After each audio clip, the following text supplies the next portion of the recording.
Google. C'est pas vraiment Google, mais c'est pas grave. Le cœur y est, le cœur y est. Sur FB. Alors, question du jour. Moi, j'appuie Google, je le vois. Je vous assure que je le vois. Je vous montre YouTube. Non, Oui, Google, mais c'est YouTube qui transmet sur Google. Mais Google en anglais ou en allemand. Alors, Il y a le contenu, hein, ouais. Il est très photogénique. C'est depuis le Ice Bucket. C'est depuis le Ice Bucket que quelqu'un me regarde. Ah oui. Allez, maintenant, question du jour. Question du jour. Alors, en réalité, la première question, je vais dire comme ça, c'est quelle place on tient, nous, par rapport à Hachem? Première question. Mais deuxième question essentielle. Tous les matins, on dit Shema Israël Hachem Elokeinu, Hachem Echad. Est-ce que quelqu'un connaît la traduction de Shema Israël Hachem Elokeinu? Allez, je vous évite la casse-tête. Shema Israël, écoute Israël, Hachem Elokeinu, Hachem c'est notre Dieu. Hachem,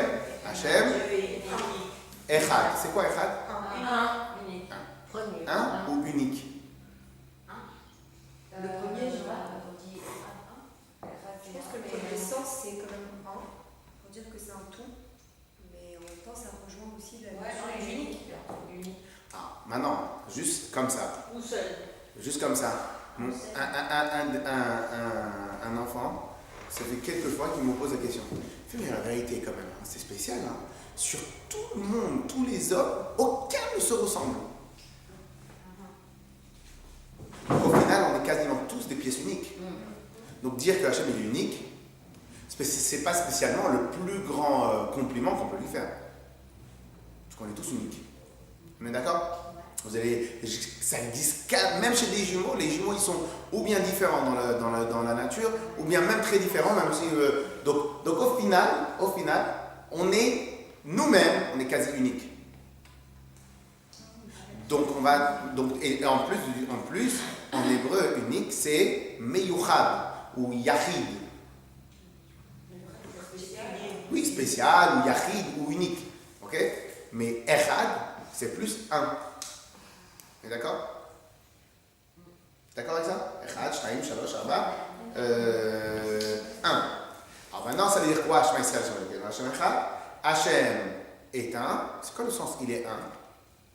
Il est un. C'est quoi le sens il est un? Si, c'est yachid, il est unique. Je comprends? Unique, il n'y en a pas d'autres comme lui. Ça y est, très bien, j'accepte.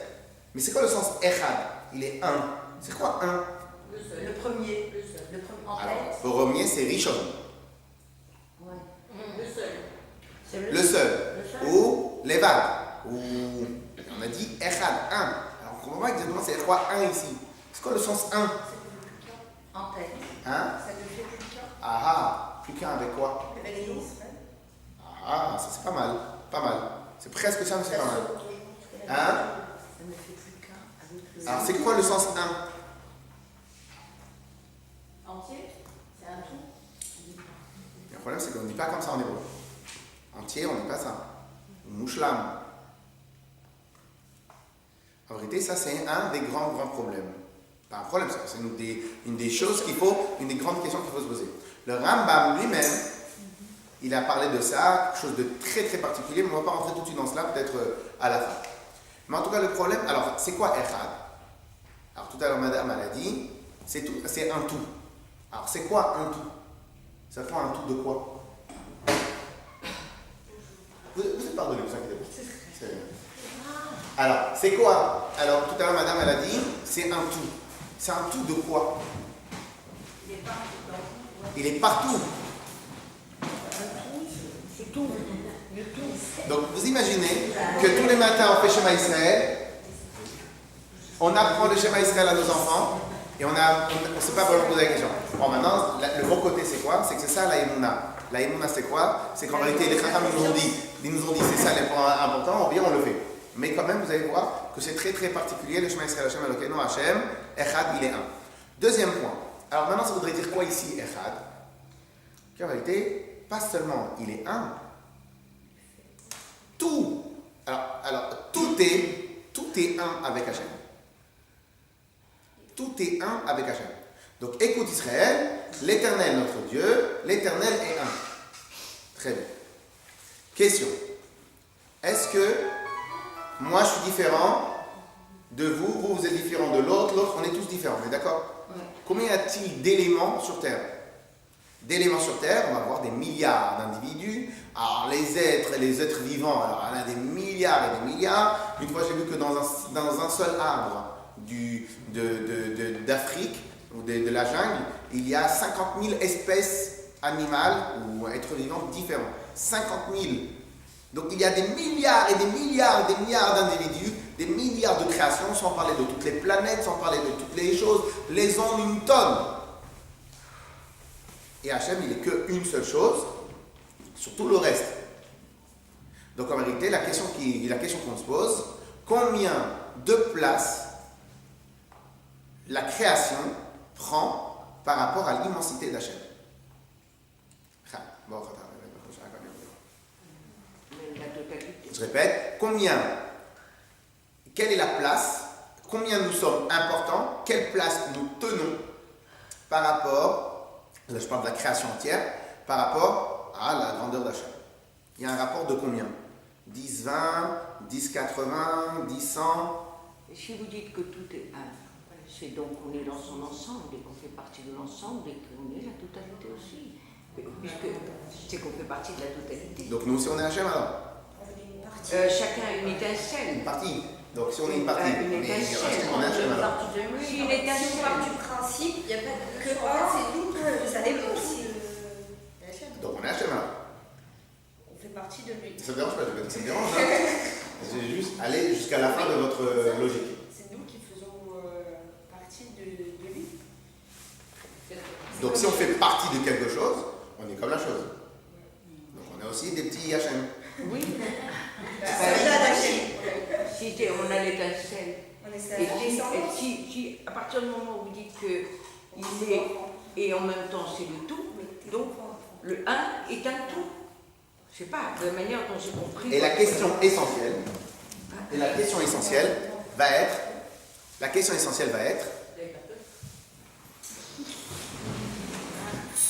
j'aurais dû prendre moi hier. Et la question essentielle est celle qu'on dit tous les matins.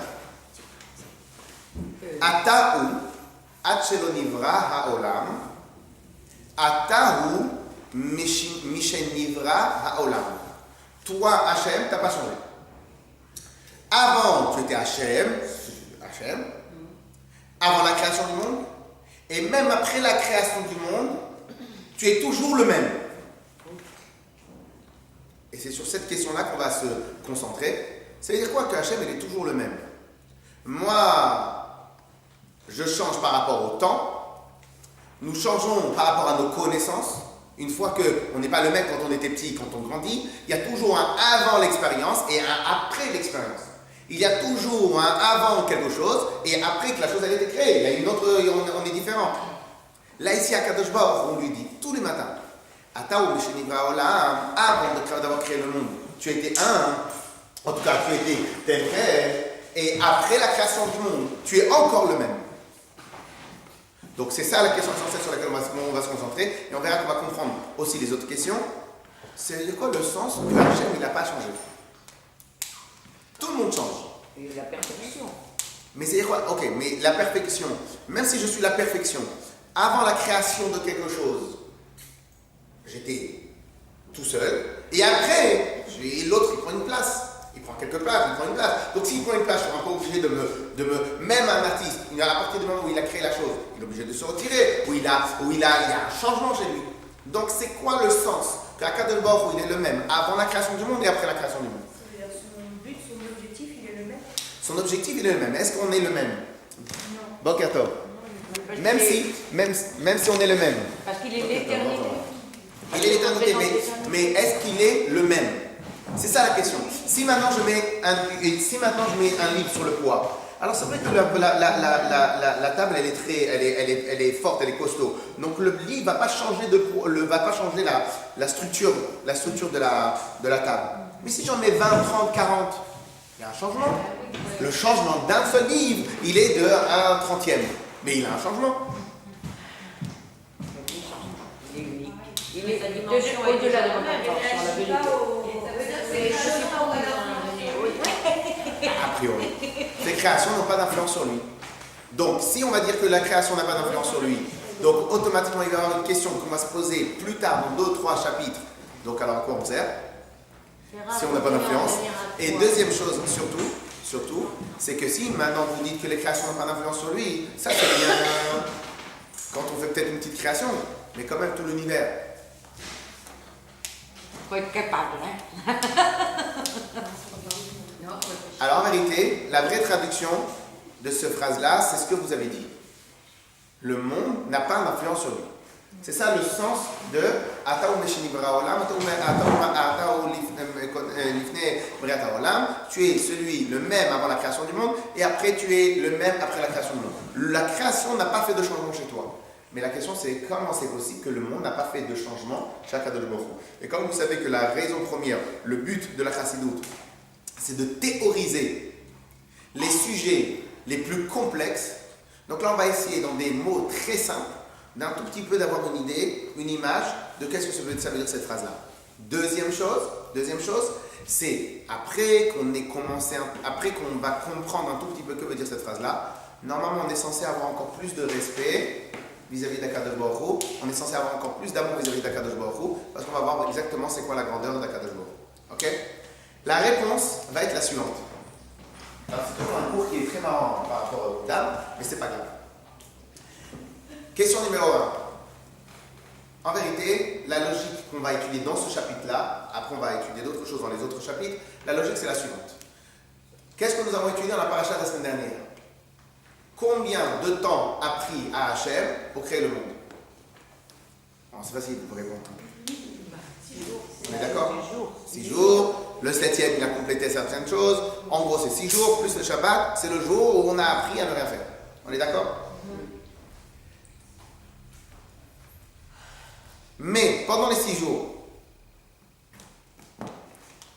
comment il a fait pour créer le monde? Par étapes. Mais la technique qu'il a utilisée, la technique qui est marquée, hein? Le verbe, la parole. On est d'accord? Donc en vérité, comment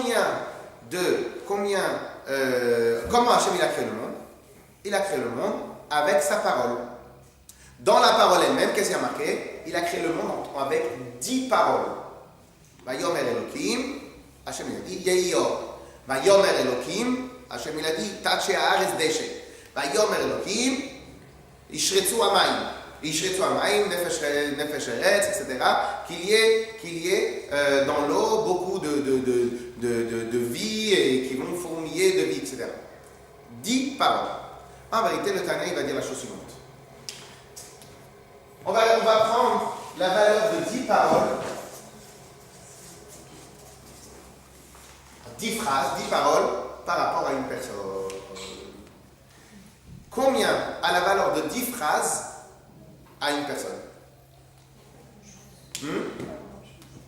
On est d'accord ou pas? La valeur de 10 paroles par rapport à une personne, elle n'a pas une grande valeur. Ça dépend ce qu'elle dit. Alors maintenant vous allez voir dans 2 secondes, on va le faire à l'oral et après on va le refaire dans les mots. On va regarder 2 secondes le calcul réel qu'il faut faire. Ça va? Attention, attention,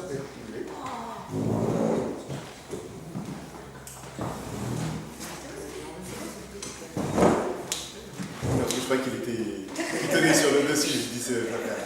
Alors, donc, c'est quoi la valeur de 10 paroles? On va faire un calcul. Combien une personne peut parler en une journée?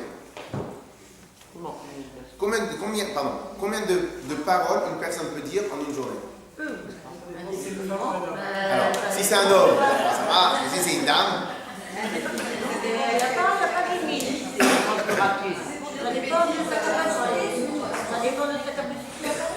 Il y a des dames de béni. On réfléchit pas, mais c'est vrai, il y a un débit de parole. Il y a un débit de Ça parole. va plus parler. on est d'accord? Combien? Dans une journée? Des milliers de paroles. Allez. On est d'accord qu'on a des milliers de paroles. Très bien. Maintenant, on va dire quelle est la valeur des 10 paroles Donc sur une journée, donc si on va dire qu'on a des milliers de paroles, donc sur une journée, 10 paroles, ils ont seulement une valeur de 1%, c'est ça? 1% à peu près? Sur 10 sur 1000, c'est combien? 10 sur 1000, c'est 1 pour 10, 1 pour 1%? Très bien. Si maintenant vous prenez les 10 paroles sur une semaine entière, vous faites 10 fois 7 et vous faites. Vous prenez sur une vie entière, quelle est la valeur des 10 paroles? Absolument infime. On est d'accord? Très bien. Maintenant, est-ce que vous voulez que je vous prouve? Est-ce que vous voulez que je vous prouve que ces 10 paroles-là ont une valeur encore plus infime de ce que je vous ai dit? Donc je répète. Non, il faut théoriser. Donc il faut qu'on connaisse la théorie exacte. Donc je reprends. La valeur de 10 paroles sur une journée, c'est 1 pour 10. La valeur de 10 paroles sur une semaine, c'est x 7. On est d'accord? La valeur de 10 paroles sur une vie entière. Combien ça pèse? Ça pèse absolument rien. Maintenant, en vérité, il y a un niveau supérieur à ce que je viens de dire. D'où proviennent les phrases comment on arrive à sortir une phrase de la bouche? La phrase de la bouche, quel est le process qui se passe lorsqu'on veut sortir une phrase? Penser, très bien. Allez, maintenant que vous connaissez un peu Tracidot, on va énumérer les process. Quand je sors quelque chose de ma bouche, qu'est-ce qui s'est passé? Penser par On me fait une création. On va dire ça. Bon, c'est pas grave, on va le voir quand même. Pensez. Alors, qu'est-ce qui se passe? Ça va créer quelque chose. C'est le cerveau qui envoie des...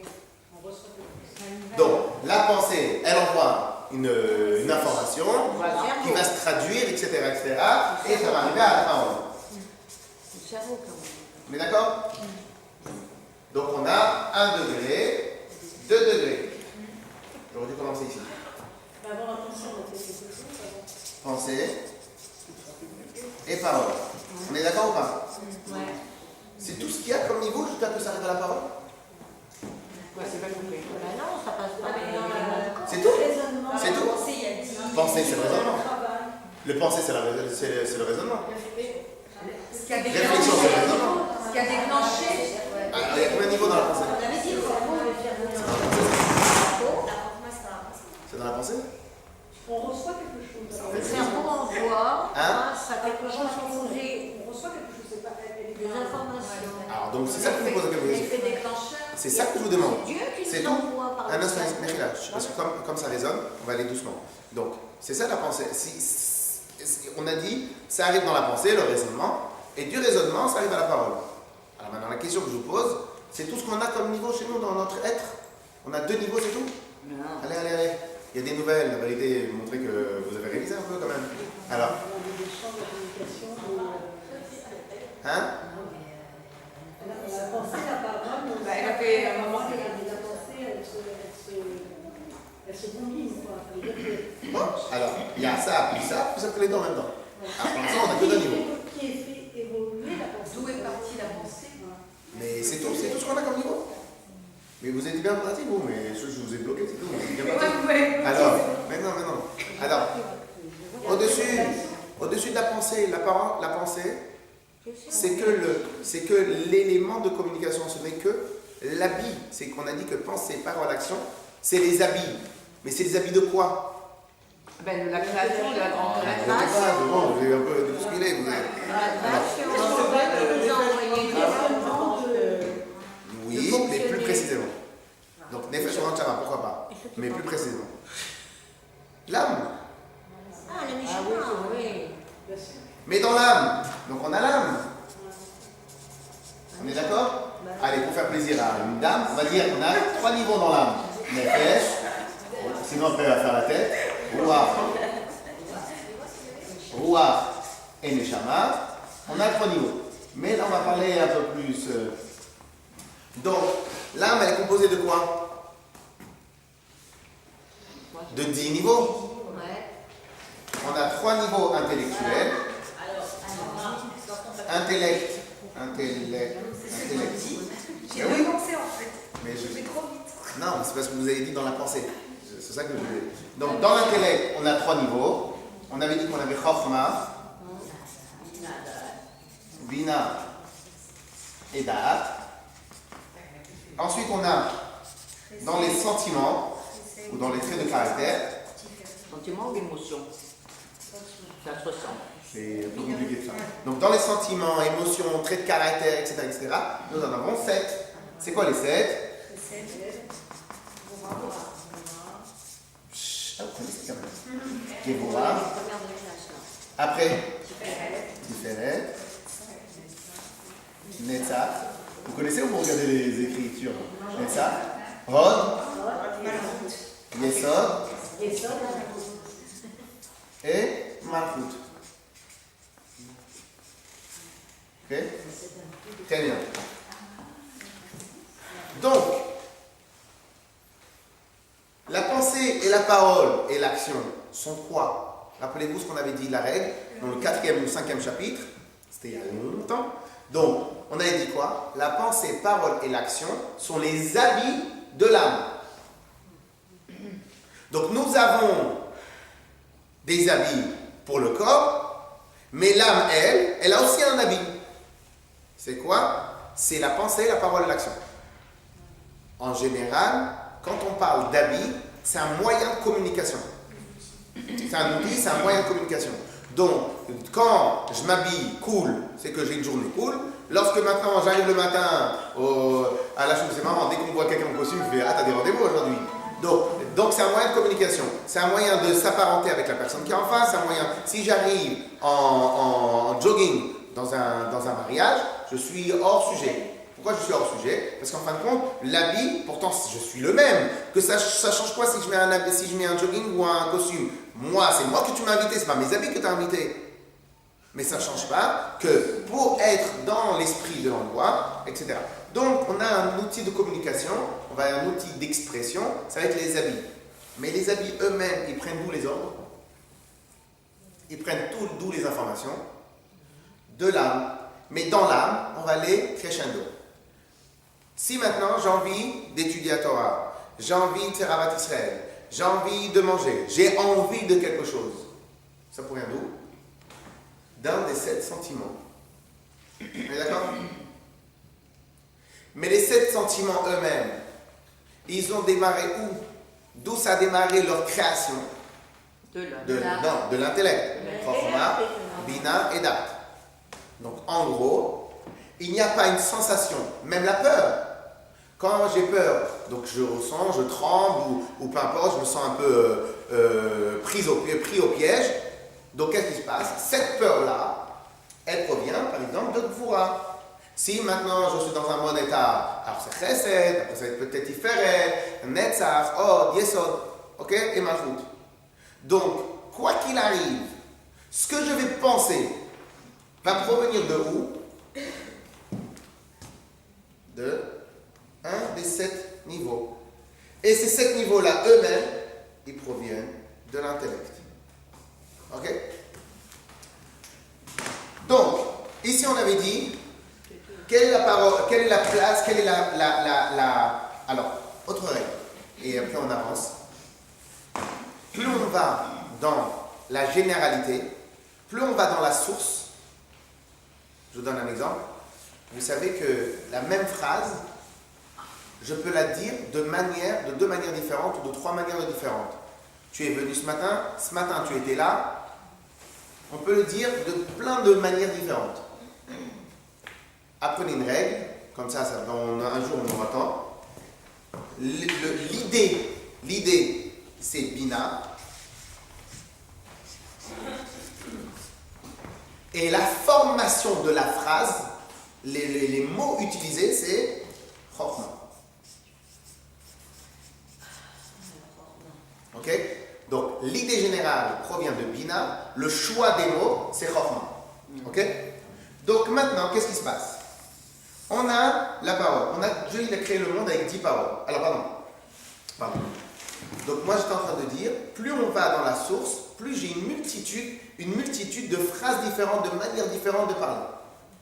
Lorsque maintenant on a dit qu'on avait 10 paroles, 10 paroles, le poids de 10 paroles sur une journée, c'est pas beaucoup. Mais la parole elle-même, c'est la limitation et la contraction de la pensée. On est d'accord? Donc si on va un tout petit peu plus haut, quel est le poids de 10 paroles sur la capacité de penser? Elle est pas beaucoup, elle est infime. La parole. Déjà, c'était déjà infime ici. Oui. On est d'accord? Oui. Donc ici, à combien c'est encore plus infime? Maintenant, la pensée, elle, c'est déjà la contraction aussi de quoi? Des niveaux supérieurs. Donc, la pensée, c'est la contraction de ou chesed, ou gvura, ou tiferet, ou netzach, ou od, ou yesod, ou malchut. Donc, quel est le poids de la parole par rapport au poids des sentiments que eux donnent la matière à penser? C'est petit, c'est comme un entonnoir. Ah, je veux savoir le poids de 10 paroles, parce que le poids de 10 paroles sur la parole elle-même, c'est sur le poids de toute ma vie. Quelle est la valeur de 10 paroles sur ma vie entière? On est d'accord? C'est infime de chaque infime. Mais puisque maintenant la pensée, c'est elle qui dicte à la parole. Donc quel est le poids de 10 paroles sur ma capacité à créer 10 paroles? À ma pensée. Encore plus infime. Encore plus infime. Puisque là, c'est la contraction déjà. Donc là, au-dessus, on va à la pensée. La pensée, elle est encore plus large que la parole elle-même. Mais ça veut dire que si Hachem il a réussi à contracter tout ça en seulement 10 paroles, c'est que chaque parole a un poids très important. Mais et pourquoi nos paroles n'ont pas un poids? Elles ont toutes un poids. Oui, mais nous, quand on veut dire quelque chose, on ne le contracte pas en un mot. On va dire 10 mots pour... Mais peu importe, chaque parole qu'on a, elle a un poids. Bien sûr. Oui, Alors, après, est-ce que c'est important ou pas? Mais toutes nos paroles, elles ont un poids. Lorsque maintenant quelqu'un me demande, oui, mais même si vous parlez toute la journée, chaque chose a un poids. Vous ne parlerez pas si vous avez qu'un mur en face de vous. Alors des fois vous parlez avec votre mari, mais c'est pas un mur réel, quoi. Mais en vérité, on ne peut pas parler en face. Pourquoi on ne parle pas à un mur? Pourquoi on ne parle pas à un mur? Parce que nos paroles, elles sont là pour faire quelque chose, pour actionner quelque chose. Alors des fois, c'est que entre amis, on parle juste pour entretenir la relation, ou bien parce que je travaille, j'ai besoin de donner des ordres, peu importe. Mais chaque parole est un poids. Donc si on va au niveau d'Hachem, toutes les paroles d'Hachem ont un poids. Okay? Donc la parole, c'est déjà une contraction. La pensée, on va plus haut, c'est elle qui a fabriqué, c'est elle qui est la source de la parole. Mais si maintenant on va encore un peu plus haut dans les sentiments, ben, la pensée elle-même est une contraction des sentiments. Parce que si quelqu'un, il vit qu'avec ses sentiments, on l'appelle presque un schizophrène. On ne peut pas vivre qu'avec les sentiments. Donc on est déjà obligé de restreindre le champ d'action, restreindre l'idée, restreindre les sentiments que nous avons pour les concentrer sur de la pensée. Et après de la pensée, je vais encore les reconcentrer et les recontracter par rapport à la parole pour pouvoir dire quelque chose de normal. Si quelqu'un il raconte n'importe quoi, c'est parce qu'il n'arrive pas à faire la concentration de ce qu'il veut dire. Donc déjà la pensée, c'est une contraction des sentiments. Et ainsi de suite pour l'intellect.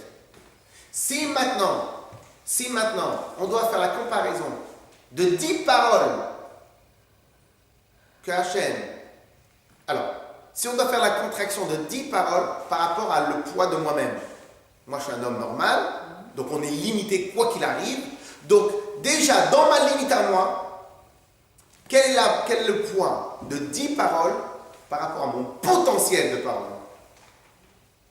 Il est infime. Je ne sais même pas si on peut dire infime. Il est plus qu'infime. On peut dire rien. On est d'accord? Ouais. On peut dire il a... Même une plume, elle a plus de poids. Et encore, moi, je suis limité. Nous, on est limité. C'est-à-dire qu'au final, à combien je vais parler dans ma vie, il y a une quantité limitée de paroles. À combien je vais penser, il y a une quantité limitée de pensées que je peux avoir. Si maintenant on compare, je termine ça, et après, si maintenant on compare le poids de 10 paroles par rapport à la capacité d'Hachem de parler, que lui-même à la base c'est pas un être humain, il est illimité, donc il n'a pas de limite. Le poids de 10 paroles sur quelqu'un qui est limité, il est infime. Le poids de 10 paroles sur quelqu'un qui n'est pas limité, qui est illimité, quel est leur poids? Rien. Quel est le poids des 10 paroles pour quelqu'un qui pense illimité? Absolument rien. Et ainsi de suite pour les sentiments et tout, etc. Si maintenant vous allez demander quel est le poids de la création vis-à-vis d'Hachem, alors je ne sais pas si en mathématiques, vous savez, des fois ils font en puissance, truc, ils mettent. Donc quel est le poids de 10 paroles par rapport à Hachem? Rien, puissance, puissance illimitée. Ok? Et là, c'est comme ça qu'on va aborder. Alors, il y a un autre, peut-être ça serait intéressant qu'on le fasse, il y a une autre partie du Tanya qui s'appelle Sha'ar HaYichud ve'Haïmouna. Que le Sha'ar HaYichud ve'Haïmouna, c'est 12 chapitres qui se concentrent essentiellement sur la traduction du mot Echad, donc sous un autre aspect. Là, aujourd'hui, on va parler que de ce petit aspect-là, qui est le poids de la création vis-à-vis d'Hachem. Donc, si maintenant, je vous demande, alors maintenant, quelle place prend le monde, la création, devant Hachem? Il n'y a même pas de chiffres. Bon, on peut pas savoir de toute manière, parce que Hachem, on sait pas ce que ça représente, c'est limité. Ben ouais, Ça veut dire, non, nous on ne peut pas comprendre c'est quoi la traduction. Nous on n'arrive pas à s'imaginer dans la tête le no limit. Le no limit. Mais c'est pour ça que la chassidoute, elle nous utilise des exemples humains pour qu'après on extrapole. Et c'est quoi l'exemple humain qu'on a pris? C'est même pour moi, 10 paroles n'a pas de poids. Donc imaginons maintenant 10 paroles pour Akadosh Baruch Hu. Par rapport à cela, on peut très bien comprendre la phrase que nous avons dit tout à l'heure. Hachem n'a subi aucun changement, aucun changement avant et après la création du monde. Avant et après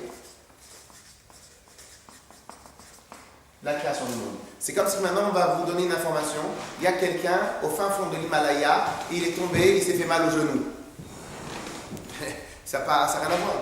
Mais à combien cette information, elle va vous bousculer dans votre vie? Elle va beaucoup vous bousculer. Pourquoi? Parce que déjà, un, c'est pas le même pays. Deux, c'est pas mon entourage. C'est pas le même pays, c'est pas le même continent, c'est pas la même économie, ça n'a rien à voir. Lui, peut-être, il va pas pouvoir donner à manger à ses animaux, et donc lui aussi, il va pouvoir avoir un problème de parnassa. Mais il est tellement infime par rapport à notre action ici, aujourd'hui, à Charenton, qu'en vérité, lui, ce qu'il va faire, c'est absolument ce qui tombe ou qui ne peut pas donner à manger à ses animaux ou pas, ça nous change rien à notre vie. Donc on est tellement déconnecté que ce qui peut arriver très loin, ça nous change rien. Ce qui va se passer à une économie entière, alors ça peut-être ça peut nous bousculer. Mais ce qui se passe à une seule personne, la distance elle est tellement importante que pour lui c'est très important, mais pour nous ça nous change absolument, cette information elle ne nous change absolument pas. Et pourtant nous sommes limités. Donc l'extrapolation c'est quoi? Quel est le poids de toute la création? Donc de tout l'espace, avec tous les univers, toutes les planètes, toutes les étoiles, toute l'immensité, etc. Quel est le poids de tout ça vis-à-vis d'Hachem? Absolument rien. Est-ce qu'un rien peut changer, bousculer une personne? Non, un rien ne peut pas changer, bousculer une personne. Quel est le poids de l'univers vis-à-vis d'Hachem? C'est ce poids-là qui est là. Donc l'aspect que nous avons étudié aujourd'hui, c'est quel est notre poids, quelle est notre grandeur par rapport à Kadosh Baruch Hu. Ben, c'est ça la comparaison. Donc ça peut nous aider à avoir un peu plus de respect vis-à-vis d'Hachem. Mais bien évidemment, il va être évoqué une question. Bon, à quoi ça sert? Tout ce qu'on fait, c'est que Kadosh Baruch Hu nous regarde. Ça, on va la laisser de côté. Ok? Ça, on va laisser de côté. Mais en tout cas, ça, c'est le principe. Des questions? Suis-moi, s'il vous plaît. Excusez-moi, mais je ne suis pas vraiment convaincue là. Parce que le problème, c'est que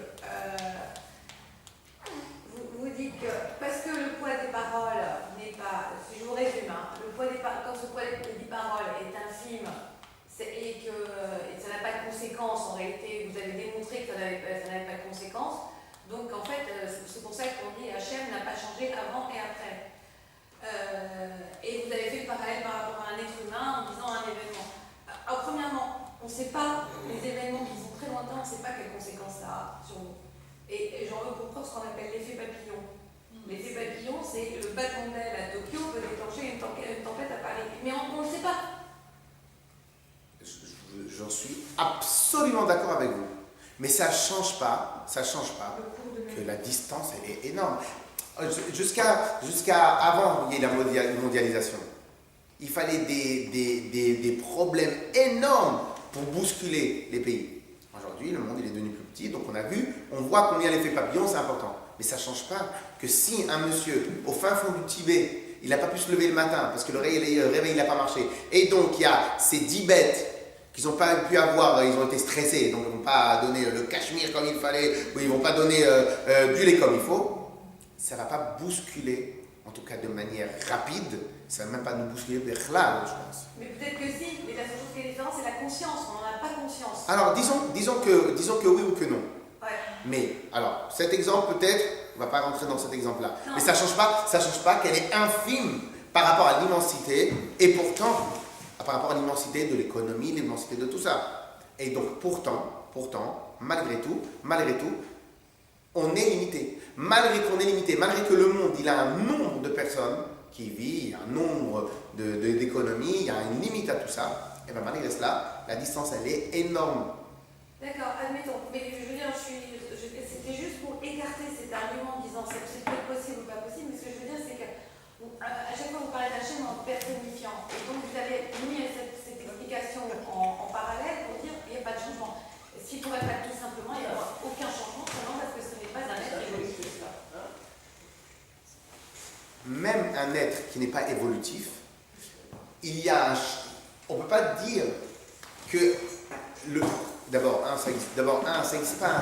C'est important ce qu'elle pose comme question. Mais ici, c'est pas un problème d'évolution ou pas. Si maintenant j'ai une grande maison, 500 mètres carrés, j'habite moi dans la maison, je suis tout seul. S'il y a une autre personne à l'intérieur de la maison, ça change quelque chose. Ça change quelque chose par rapport, non pas simplement à l'espace, parce que je ne vais pas le voir directement, mais ça change par rapport à s'il y a une fenêtre qui s'ouvre, s'il y a une fenêtre qui ferme, par rapport à certaines choses. Il y a, dès lors qu'il y a un changement à l'extérieur de moi, je suis obligé de réagir. La réaction est un changement. Réaction, c'est aussi un changement. Donc, maintenant, Akadosh Baruch Hu, il a créé le monde. Il y a une réaction à cette création chez Hachem, oui ou non? C'est ça la question. Mais oui, mais vous en parlez, bon, alors pour des raisons pratiques, vous le percevez, c'est normal. Non, j'ai pas dit, comme j'ai dit à la dame tout à l'heure, j'ai pas dit ça. J'ai dit que, évidemment, c'est encore pire, parce que nous, il n'y a pas d'idée, mais nous, on extrapole. Nous, on doit réfléchir par rapport à nos outils que nous avons à nous, de réfléchir comment chez nous, Bichlal, ça tient la route, ça tient pas la route, ça il y a un changement, il n'y a pas un changement, le poids chez nous, pas le poids chez nous. Et après, on prend cette idée-là, on l'extrapole. Comme il y a marqué dans l'ouverture de la mer. Il y a marqué qu'Akadosh Baruch Hu, c'est un homme de guerre, Biat Chazaka, besoin de tout, avec une main étendue. C'est quoi le sens? Il n'y a pas de main, Akadosh Baruch Hu. Donc c'est une idée pour qu'on imagine un peu, pour qu'on puisse un tout petit peu entendre ce que la Torah nous dit. Et bien de la même manière, ici, on a pris un exemple dans notre vie de tous les jours, pour dire si, déjà dans ma vie de tous les jours, ça n'a pas de poids, hein, à plus forte raison que chez Akadosh Baruch Hu, ça n'a pas de poids. Ça, c'est pour le côté extrapolation. Alors, qu'est-ce qui... J'ai mal avec l'idée d'extrapoler quelque chose qui convient aux êtres humains, et un raisonnement qui est applicable aux êtres humains à Hachem. Je veux dire, c'est... Mais ça, on le fait depuis le début du Tania, ça. Ce principe-là, on le fait. J'ai jamais dit que j'avais pas de mal avec le Tania, d'ailleurs. Non, ça, c'est... Alors, on a dit cette semaine, Shabbat, on a lu comme ça, qui Betselem Elohim bara et Adam. Hachem, il a créé l'homme à son image. C'est quoi le sens qu'Hachem, il a créé l'homme à son image? Déjà, on n'a pas tous la même image, on n'a pas tous la même tête. Et deux, c'est quoi le sens que Dieu, il a créé l'homme à son image? Donc, Dieu, c'est un homme. Non, est-ce qu'il pensait être? Dans la... Ah non. Hachem, il a créé l'homme à son image. Ça veut dire qu'il a créé dans la perfection. Au pire du pire. Nous, nos enfants, ils sont à notre image. Ah, et les hommes, ils font pas des chiens. Ils font des autres hommes. Donc on a créé nos enfants, ils sont à notre image.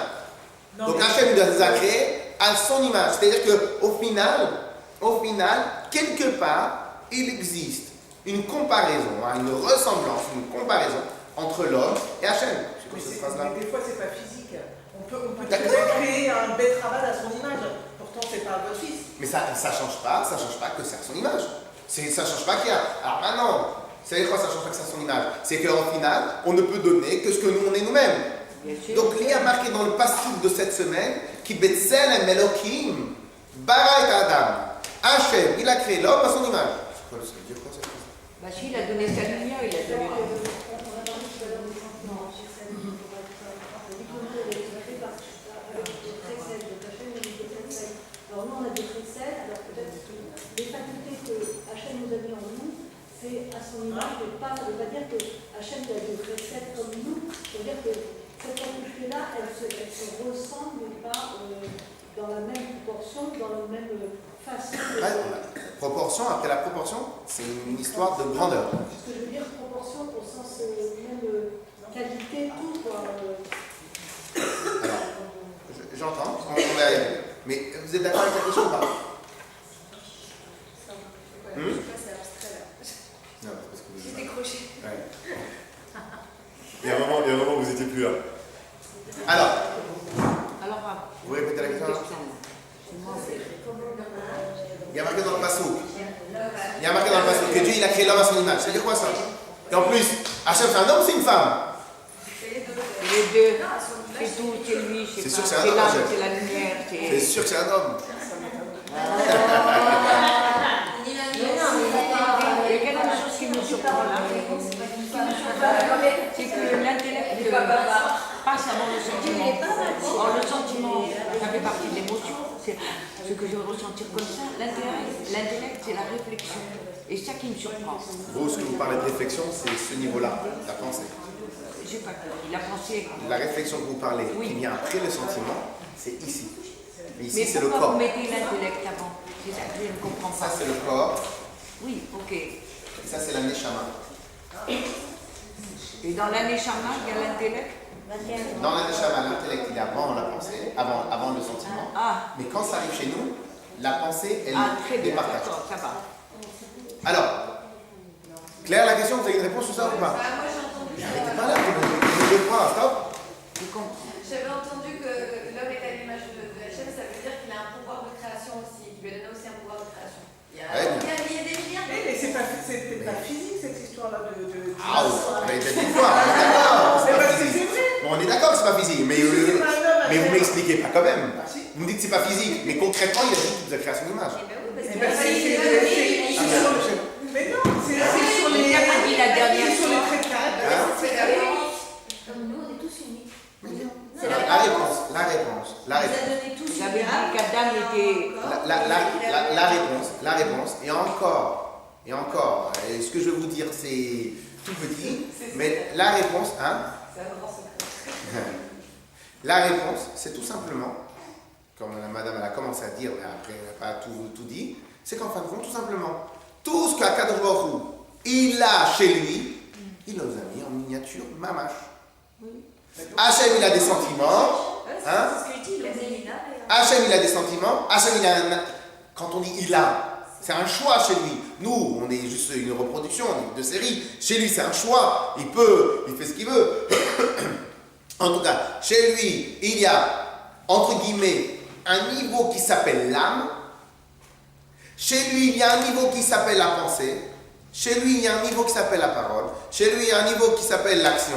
Chez lui, il y a un niveau qui s'appelle l'âme, le chokma. Il y a un niveau qui s'appelle les sentiments. Chez lui, il y a un niveau qui s'appelle la volonté. Chez lui, il y a un niveau qui s'appelle au-delà de l'âme, etc., etc. C'est pas que des traits caractères. L'intellect, c'est pas des traits caractères. Tout ça, c'est des niveaux. Mais comment on sait ça? Hein? Comment on le sait? Parce que c'est lui qui l'a marqué. Qui Betselem, qui Barat Adam. C'est lui, c'est Dieu qui l'a marqué dans la Torah. Dieu, il a créé l'homme à son image. C'est pas moi qui. Vous n'avez pas quand même reproché d'avoir. C'est moi qui ai écrit ça quand même. Vous parlez uniquement au niveau de la Neshama juive, vous ne parlez pas de l'universel. Non. Pour l'instant, on parle universel. Goy, juif, tout le monde. Pour l'instant, sur tout ce que je dis pour l'instant, quand je souligne pas, c'est que les Bnei Israël, c'est pour tout le monde en même. Parce que... Non. Pour l'instant, Oui, c'est non, tout le mais monde. justement, quand vous revenez à ce que ressent Dieu, il vous transmet les sentiments, machin et tout, ça veut dire qu'on ne va pas faire des comparaisons avec ce qui nous arrive en ce moment face aux musulmans. Vous comprenez ce que je veux dire? Non, c'est autre chose. Quand vous dites qu'il Ça, transmet, non. non, mais quand vous nous dites qu'il transmet par rapport à ce qu'il est, lui, c'est la différence. Lui, il est la lumière. C'est quand même difficile à accepter. Vous comprenez ce que je dis? C'est le problème. Mais, Voilà. mais pour Quand l'instant. vous dites que c'est les Bnei Israël, Mais pour l'instant, je ne fais que répéter un mot de la Torah. Hachem nous a créé à son image. Donc si Hachem nous a créé à son image, cela veut dire qu'il y a des choses que si moi j'arrive à m'analyser moi-même, je peux extrapoler chez Hachem. ouais, mais bon. De quoi? Non, mais je vous crois, mais Vous avez dit, il transmet. je sais qu'une phrase peut Mais être il y a des multiple interprétations. Alors la règle, parce que là c'est la rentrée du Tania. Donc c'est pour ça que voilà. Donc non, pas la première. Le sens simple. Non, c'est pas la première signification. Le sens simple au contraire. On prend toutes les explications et en fin de compte, ce sens simple, c'est celui qui se marie avec toutes les explications. Qui Betselem Elohim Baraita Adam, Dieu il a créé l'homme à son image.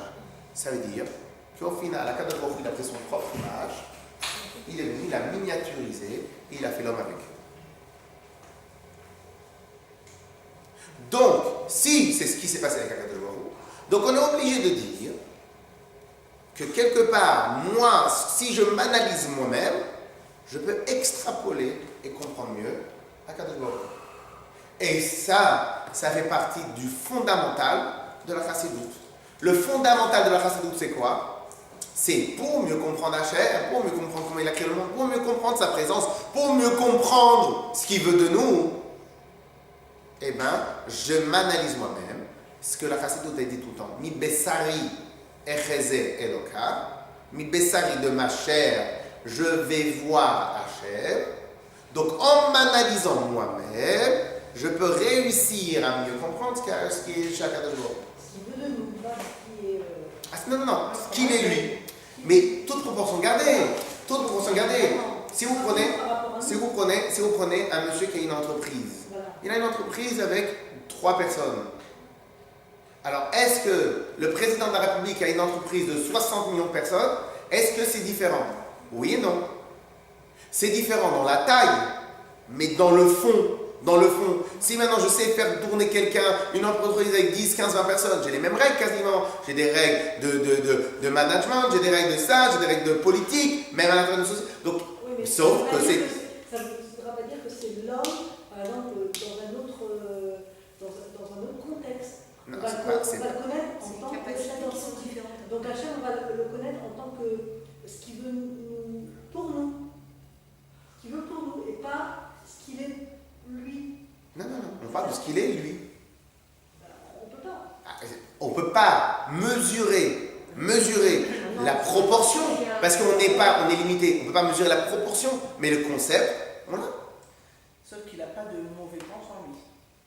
Mais qui a dit que vous avez un mauvais penchant? On en a tous. Qui a dit que ça, que vous avez un mauvais penchant? C'est écrit. Maintenant, puisque on a tous un etc. Mais concrètement, c'est lui qui l'a fabriqué, c'est lui qui l'a créé. Bon, c'est une autre question. Mais en tout cas, concrètement, Mibessari et Chezeloka ou Kibetzelem Elohim Baraita Adam, Dieu il a créé l'homme à son image, c'est ça le sens.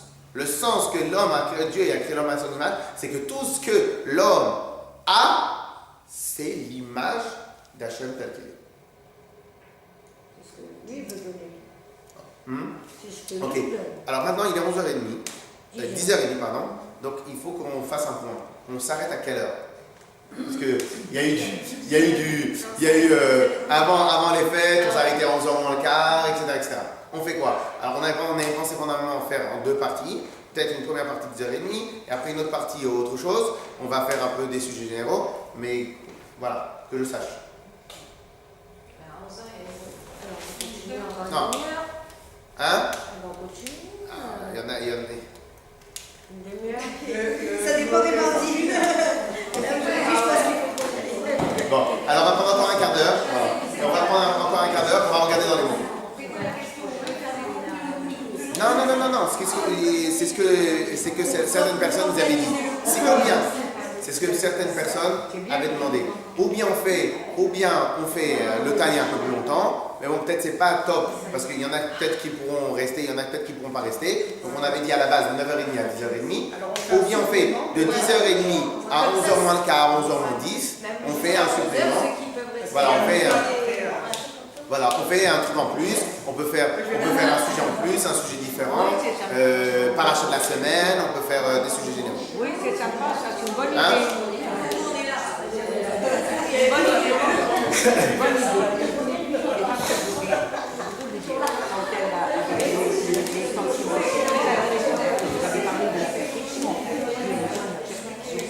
Mais j'ai pas dit comme ça, parce que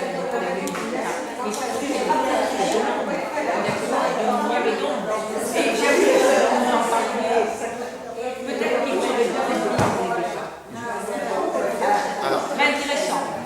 Alors, mais s'il vous plaît, venez, parce que comme on a beaucoup parlé de ce sujet à l'oral, on va le refaire dans les mots, comme ça la semaine prochaine on peut attaquer la suite. On prend le chapitre 19, page 50. Non, ma chérie, je suis illettrée. Page 50. Alors, moi, je ne suis pas sur les voyages. Déjà, je suis sur l'hybride demain.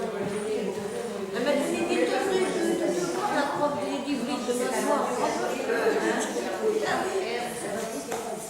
Allez, s'il vous plaît. Page 50. Vous y êtes? On prend 6e ligne avant la fin. 6e ligne avant la fin. Donc comme ça, si je sais exactement les horaires, donc déjà, bon aujourd'hui c'était un peu la rentrée du Tania, et en plus donc c'est pour cela qu'on a commencé 10 minutes en retard. Donc déjà à la base, il ne faut pas commencer 10 minutes en retard. Moi je peux commencer à 9h30 précise. Comme ça, 9h30 précise, donc on peut prendre le café, gâteau à 9h15, tout est prêt déjà à 9h15 avant. Donc 9h30 précise, je commence parce qu'il y en a des dames qui sont toujours à l'heure. Donc 9h30 précise. Il y en a qui ne sont pas toujours à l'heure. Donc 9h30 précise, 10h et 10h30, 10h30 jusqu'à 11h moins 15, 11h moins 10. Si on est précis dans le temps, eh ben, on peut faire plus de choses. Si maintenant juste on traîne parce qu'on n'arrive pas à l'heure, c'est dommage, c'est pas du respect. Moi, c'est pas du respect pour celles qui sont déjà arrivées. Non, pas pour moi. C'est pas du respect pour celles qui sont là. Celles qui sont là, elles ont organisé leur emploi du temps. Donc, à partir de la semaine prochaine, je m'accorde de nous donnera la force qu'on va faire 9h30 précis, on démarre, 10h30 Tania, et après on fera les sujets.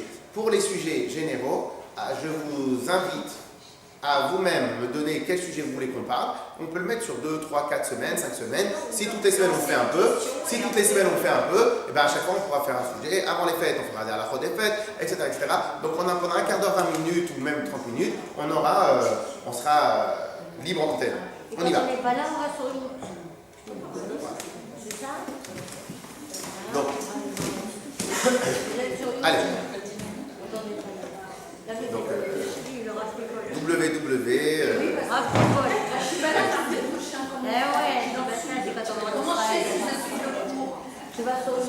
D'abord, il faut nous amener un mot. Alors, allez, on y va. Allez, maintenant, on revient. La récréation terminée. Bon, alors j'ai sauté les 5 premières phrases, parce que qu'on l'avait déjà fait hier, avant les vacances, et comme on avait pris un cours en entier, donc je ne vais pas revenir dessus, sinon on est parti pour une demi-heure. Vous vous rappelez qu'on avait dit que nous, ce que Dieu nous a donné comme commandement, il nous a donné, tu aimeras, je suis ton Dieu, et tu n'auras pas d'autre Dieu que moi. Les 2 premiers des 10 commandements, si on peut les appeler comme ça, qu'on a reçus au Har Sinaï, les 2 premiers, on les entend directement d'Hachem. Alors, je ne sais pas si vous vous rappelez, j'avais expliqué que ça c'était une des forces que nous les Bnei Israël on avait par rapport à toutes les autres religions.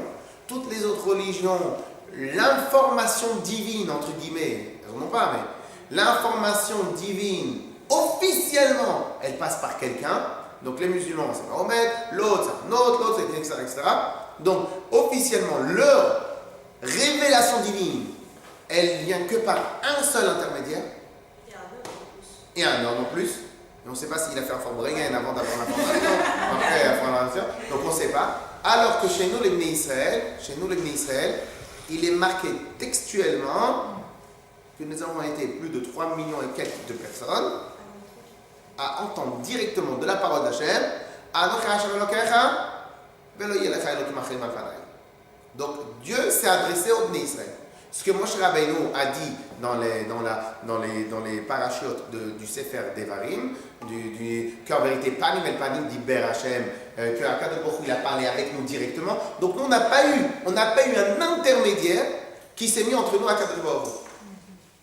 Après, c'est vrai, les Bnei Israël n'en pouvaient plus. On entendait Hachem directement par le Bnei Israël. Donc les Bnei Israël, il y a marqué qu'ils ne pouvaient plus. Ils ont dit, ah non, Moshe, on ne peut plus. Il y a marqué comme ça dans le Midrash, que les Bnei Israël, à chaque fois qu'Hachem parlait, quand Hachem il a parlé la première parole, les Bnei Israël sont morts, tellement que la puissance elle était importante. Hachem nous a fait revivre. Et la deuxième parole, au bout de la troisième, les Bnei Israël ont dit, non, Diverata Benishmea, Allah Yidaber Hachem Elohim, Itanu, et on ne veut pas Kadosh Baruch Hu parce qu'on va encore mourir à chaque fois, c'est trop difficile. On va passer sous silence ces phrases-là. Mais en tout cas, c'est ce qui a marqué. Donc, pourquoi Hachem nous a donné ces deux commandements? Parce qu'en vérité, le premier commandement, c'est la source et la source de tous les 248 commandements. Donc, nous avons 248 mitzvot à faire, 365 mitzvot interdites de faire. Donc, la source d'où prennent les 248 mitzvot qu'il faut se lever et faire, c'est de la première parole. Anochi Hashem Elokecha. Je suis Hashem ton Dieu. Donc si je suis Hashem ton Dieu, tu dois faire ce que je demande. Lo Ilacha Elokim Acherim Al Panai. Tu ne dois pas faire ce que je t'interdis de faire. Ok? Donc ça, c'est ce qu'on avait dit avant. On l'avait déjà expliqué. On avait profité de ce passage-là pour montrer que la véracité de la Torah, je ne sais pas si vous vous rappelez encore, qu'on avait dit que si maintenant j'ai seulement un seul témoin sur une action qui me dit que c'est vrai, si j'en ai deux, en tout cas la Torah elle accorde à cela une importance très importante. Mais si maintenant nous avons 600 000 personnes, nous avons 3 millions de personnes qui attestent comme quoi oui c'est vrai, Dieu il nous a parlé, c'est évident que c'est vrai. Personne qui peut venir et combien? Il faudrait qu'il y ait 3 millions d'autres personnes qui viennent contredire chacune des 3 millions de personnes et encore, je ne sais même pas si on va les croire. Et dans la Torah, Moshe Rabbeinu devant les Bnei Israël, il dit, vous étiez là, vous avez entendu. Si ce n'était pas vrai, les Bnei Israël disent, mais Hachem, Moshe, de quoi tu parles? On n'était pas là, on était ailleurs. Non, vous étiez là, vous avez entendu, Dieu il vous a parlé, Dieu il est venu vous prendre avec les colonnes de nuée d'Égypte et vous avez vu, il les prend à témoin. Il n'y a personne qui a dit, Hachem, Moshe, on n'est pas d'accord. Pas seulement qu'ils n'ont pas dit, Hachem, il n'est pas d'accord. Ils ont pris le livre de Moshe Rabbeinu et ils l'ont enseigné à leurs enfants. C'est quoi ils l'ont enseigné à leurs enfants? Pas seulement que je suis d'accord, ça aurait été mon fils. Mais papa, tu rêves pas un peu, tu n'es pas un peu fou? Hachem, il t'a parlé? Alors maintenant, il a 90 ans, le gars. Donc il dit, oui. Quand j'avais 19 ans, quand j'avais 18 ans, quand j'avais 17 ans, quand j'avais 25 ans, on était au Har Sinaï avec Moshe Rabbeinu. Et Hachem nous a parlé. Le petit-fils, qu'est-ce qu'il va dire? Il va enseigner ça à son fils. Il va dire, tu sais, papy m'a dit. Mais papy m'a pas embrouillé. Pourquoi il m'a pas embrouillé? Parce que moi, j'ai le papy de mon copain qui lui a aussi raconté. Et dans la classe, quand on était à la yeshiva, tous les enfants, ils ont tous raconté que leur papy, il était en Égypte et qu'il est sorti. Parce que là, on était déjà rentré en Eretz Israël. Donc au final, ce qui veut dire qu'il y a une conscience collective de tous les Bnei Israël qu'ils ont reçu en héritage de quoi? Qu'en vérité. Donc au final, on avait profité, je ne sais pas si vous vous rappelez de ce qu'on avait dit, on avait profité de cela pour montrer quel était aussi c'est-à-dire l'avantage, la véracité de la Torah par rapport à toutes les autres religions, qu'aucune autre religion sur terre peut se permettre de dire ce genre de choses. Il n'y en a pas. Tous, la seule source qu'ils ont, c'est une seule personne, ou 12 qui étaient comme ça dans les montagnes, 50 ans après que l'autre il est mort, ils sont venus, ils ont fait une nouvelle religion, etc. etc. Et d'ailleurs, il se base sur nous, que ce soit... Ça c'est évident. Et si on n'est pas là, Ils n'ont pas de source en fait. Ça c'est évident. ça le truc. En plus, ils le disent eux-mêmes. C'est ça le marrant. C'est évident. Mais bon, ils n'avaient pas le choix. Hein. Un point de Ils départ. ont fait Samsung face à Apple, ils ont copié quoi. Alors donc, je voulais pas m'étaler, et je me suis quand même étalé dessus. C'est pas grave, vous avez gagné. Ulvaer était. Ulvaer était. Et pour comprendre, on va faire une préface. Dans la Chassidoute, on aime beaucoup les préfaces. Des fois, les préfaces, elles sont 10 fois plus larges que la réponse elle-même. Alors, Ulvaer était. Pour comprendre tout cela, Inyanze, Tsarich le Azkir Trila, on va d'abord devancer, on va d'abord rappeler, Biktsara rapidement, Inyan ou Mahut Arduto chez la Kadosh, le principe et l'essence même, Arduto de l'unité d'Hachem. Shenikra, Yachid ou Miochad, il est unique et tout particulier. 1. 2. Vechol ma'aminim shu levado. Et tous les Bnei Israël croient de manière naturelle que Dieu il est tout seul, il n'y a pas un autre avec lui.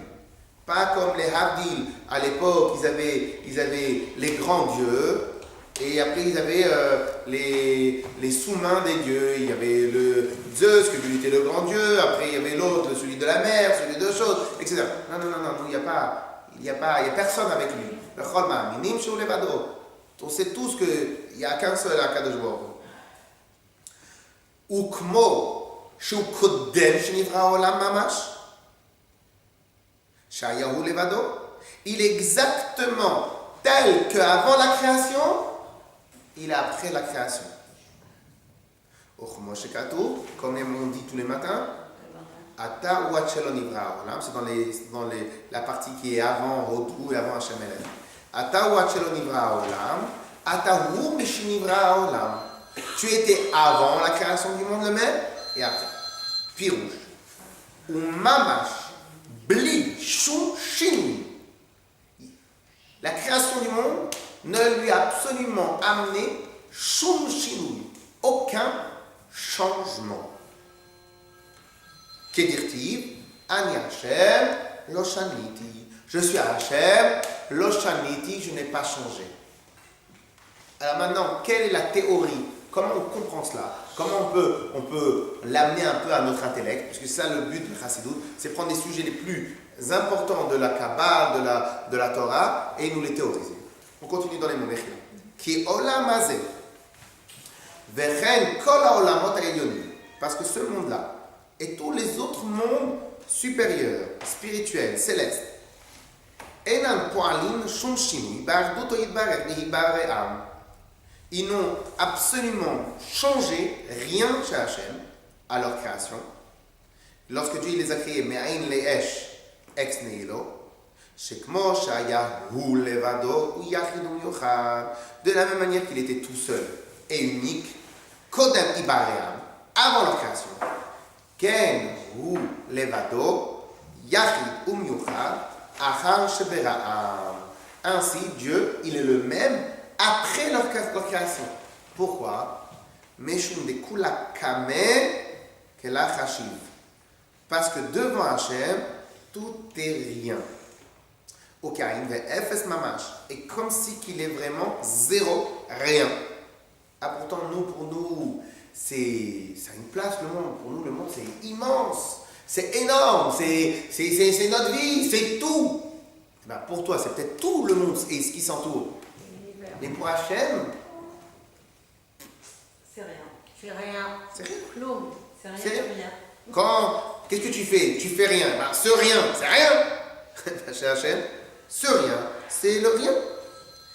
Qui tavut kol haolamot elyonim. On fait dans les mots parce que, c'est bien pour notre santé spirituelle et pour avancer, pour avoir toujours un texte sur lequel on va travailler.